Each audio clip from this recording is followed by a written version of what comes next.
Қайырлы күн, амансыздар ма?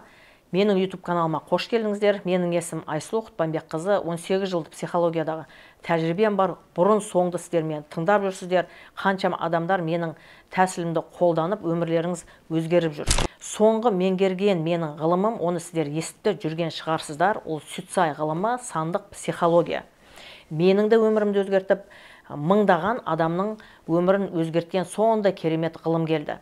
Енді бұның основателі кім? Мен сіздерге қысқа нұсқа таныстырайын, сонан кейін пошаговый бұның бәрін сіздерге ашатын боламын.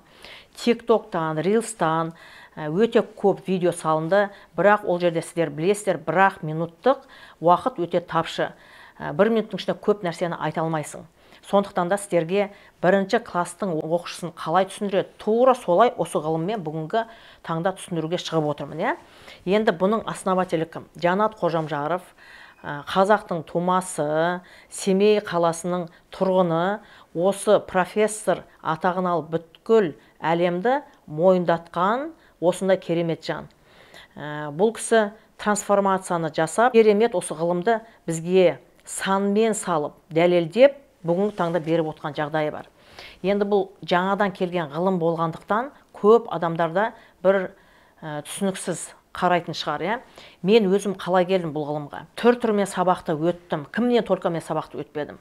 Енді мына Сүтсай деген кезде маған өзіме бір бұл секта ма, бұл немене деп мен жөнді қабылдамадым. Жанат ағаның өзін қабылдамадым. Неге? Өйткені менің оның алдындағы ұстаздарымның барлығы алтын запонкамен, мықты галстукпен, костюм шалбармен шығатын. Бұл кісіні көрген кезде футболкамен, трикомен мен ойладым, мен бұл бір секта ма, солай болып көрінді. Сіздерге де солай болып көрінуі мүмкін. Бірақ бұл ақиқат ғылым болғаннан кейін, ақиқат білім болғаннан кейін, мен 3 күн тоқтамай бұны көріп, шешім қабылдадым да бардым да оқыдым. Ең бірінші базовый потокты өттім, о жақтан көк диплом алдым, 6 айдан кейін профессиональный потокты барып өттім, тағы да одан қызыл диплом алдым, тағы да 6 айдан кейін, жоқ 5 айдан кейін бардым да мен тағы да проф-коучинг потокты өтіп, международного уровня осы Прагадан құдай қаласа дипломдарымыз келеді. Сондай дипломның бүгінгі таңда кәсіби маманы болып отырмын. Сүтсай ғылымы бізге уақытымен келді, өзіміздің санамызда трансформация жасап, өзімізді біліп, содан кейін ортамыздағы, мына айналамыздағы адамдарды білу үшін. Менің өмірім қалай өзгеріп жатыр? Мен саным 9, оны сіздер сонан кейін білетін боласыздар. Мен өзімді психолог болсам да, минусовой энергиямды білмеппін. Бәрін түгіл дұрыс жасап жүрмін деп ойлағамда, бірақ мен өзімнің туған баламды түсінбеппін. Именно осы ғылымның арқасында мен өзімнің отбасымды түсіндім, өзімнің бала-шағамды түсіндім. Ол өте үлкен, сондай керемет, мынандай удача, успех деп айтсақ та болады. Өйткені біз неден күйрейміз, біз түсінбегеннен күйрейді екенбіз. Түр-түрмен психологтар бар, қазір кімді қарамасаң елдің бәрі психолог болып кетті. Бірақ өмірде осы ең бірінші түп сананың қаяқта екені, оның ішінде қандай аспект бар? 9 ғаламшар адамға қалай жұмыс жасайды? Осы ғаламшарға байланысты адамның санасында қандай трансформация болады? Қандай өзгерістер болады? Біздің мінезіміз именно сол ғаламшарға байланысты екенін дәлелдеген біздің ұстазымыз Жанат Қожамжаров. Мың алғыс ол кісіге. Өйткені сол кісінің арқасында қаншама халықтың бүгінгі таңда өмірі өзгеріп отыр. Енді қараңыздар, ең бірінші осы біздің өмірімізде сан келеді. Кез келген уақытта бір сан келеді. Сол санның ықпалында планетаның өзінің энергиясы келеді. 9 планета бар, 9 энергия бар. И сол сан бізге минусовой, плюсовой энергияда өмір бақи осы өмірден өтіп кеткенше жұмыс жасайды. Егер де біз соны білетін болсақ, оның минусы қаяқта, оның плюсы қаяқта, онда біз күйзеліске түспейміз, біз күйремейміз, біздің денсаулығымыз кетпейді.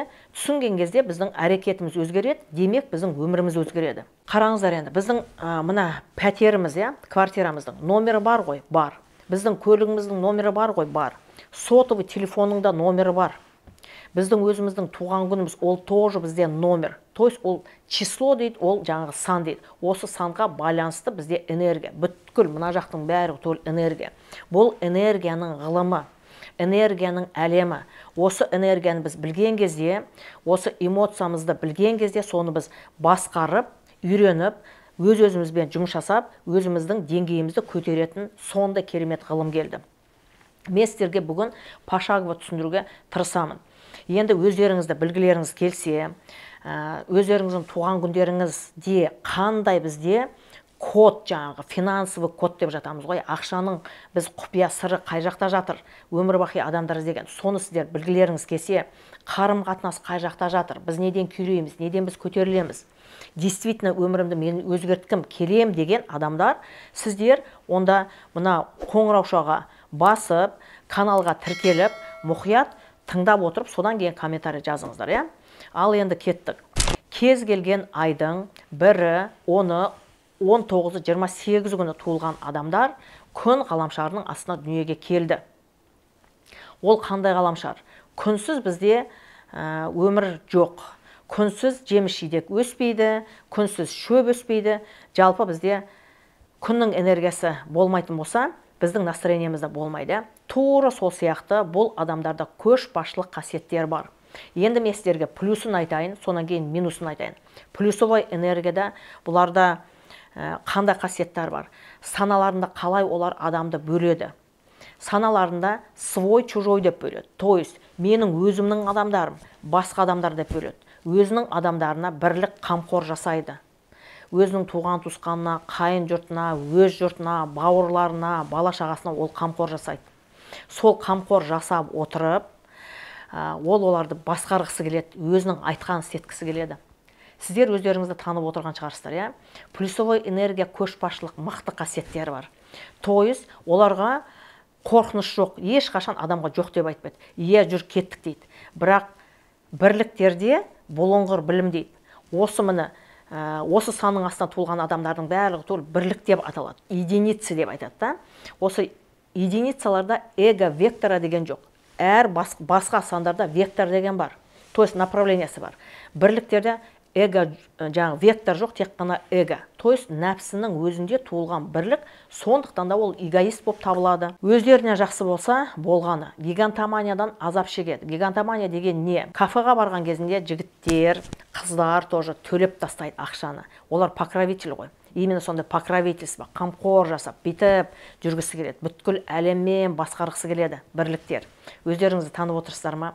Қыздарға, келіншектерге не жасау керек? Оларға өте қымбат сыйлық беру керек.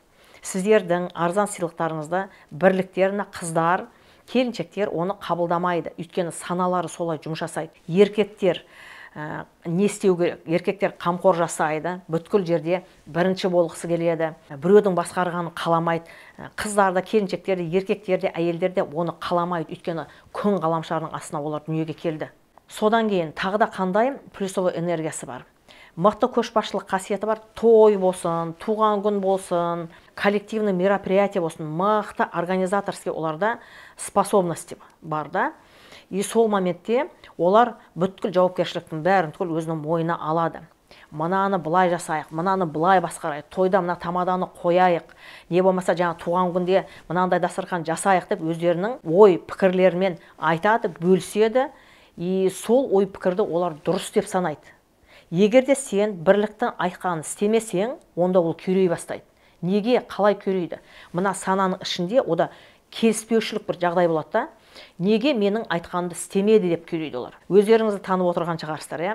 Сондықтан да мына плюстан минусқа кетпес үшін, минус деген қандай, плюс деген қандай, иә? Плюс деген көшбасшылық қасиеті бар, бәріне түгел қамқор жасайды. Бірақ қамқор жасап отырып, оның бір ар жағында минус тұр ғой. Қамқор жасап отырып, минусқа кірген кезде олар басқарғысы келеді, өзінің айтқанын істеткісі келіп отырады.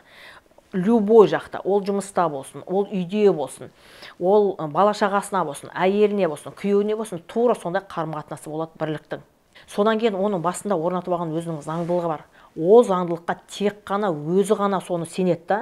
Ол сенімен сөйлесіп отырады, бірақ былай шыққан кезде ол өзінікін жасайды. Өзінікін істейді барып. Неге? Өйткені ол соған сенеді. Бірліктің энергиясы солай жұмыс жасайды. Енді минусовой энергияда қалай? Минусовой энергияда бұларда озбырлық болады. Егерде сен оның айтқанын істемесең, демек ол тез минусқа кетеді. Содан кейін бұда мына сары мен қызыл күн бар ғой. Сары күн ол покровительство, жаңа қамқор жасайды. Қызыл күн болған кезде ол өзінде и айналасындағы адамның бәрін түгел күйрете бастайды. То есть қызыл күн күйдіріп, жандырып тастайды ғой біздің үстімізде. Тура солай бұларда энергия солай жұмыс жасайды. Бірліктердің минусовой энергиясы сол. Алкоголизм, отшельничество, то есть жалғыз өздері отырғысы келеді, ішімдікке салынып кетеді минусовой энергияда. Особенности еркектер, ер азаматтар. Неге? Өйткені оның нәпсінің қалауы болған жоқ. Сөйтіп бірлік минусқа кіреді. Енді не істеу керек? Бірлікке, жетістікке жету үшін басқа адамдарды көтеріп, барып қана ол өзі көтеріледі. Егерде сіздер бүгін бизнес жасасаңыздар, не болмаса біреудің қол астында жүрсеңіздер, сіздер өздеріңіздің нәпсілеріңіздің жетектерінде жүрсіңіздер. Неге? Өйткені сіздің эгоңыз ғана қалап тұр ғой. Эго есть единица дейді ғой да. Эго біздің нәпсіміз нені қалайды? Тек қана өзіме ғана болса екен, өзімнің туған туысқаныма болса екен деп айтады бірлік. Өзімнің отбасыма ғана болса екен дейді. Ал енді бірлік не істеу керек? Басқа адамдарды көтеріп, барып қана ол көтеріледі. Басқа адамдарды көтеретін сіздерде, бірліктерде мықты көшбасшылық қасиет бар. Лидерский мықты туа біткен сіздерде қасиет бар. Сонымен пайдаланыңыздар. Отырып ойланыңыздар, в любом случае сіздер басқа адамдардың басқарғанын қаламайсыздар. Даже кішкентай бала басқа адамның басқарғанын қаламайды. Мүмкін сіздерде бала бар шығар. Бірлік бала бар шығар, мүмкін сізде қыз бар шығар. Егерде сіз оған даусыңызды көтеріп сөйлейтін болсаңыз, ол сізге агрессия болады. Бетіңізге айта алмаса да, но іштей ол күйрейді. Сонан кейін не болады? Бүткіл чакра жабылады да ол балада. Түсініп отырсыздар ма? Сондықтан да бізге түсінік керек. Бұл ғылымды тереңнен түсінген кезде біздің маскамыз постепенно шешіле бастайды. Мен сондаймын, мен басқарғанды жақсы көремін, мен адамның сөзін қабылдай алмаймын. Бірлік мүлдем критиканы қабылдай алмайды да, өйткені оның енді энергиясы солай жұмыс жасайды. Сүтсай ғылымда айтылған мынандай сөз бар. Ғаламшар білімсіз адамдармен басқарады дейді. Дана адам ғаламшармен басқарады. То есть планеты управляет невеждами, мудрецы управляют планетами. Осындай керемет заман келді.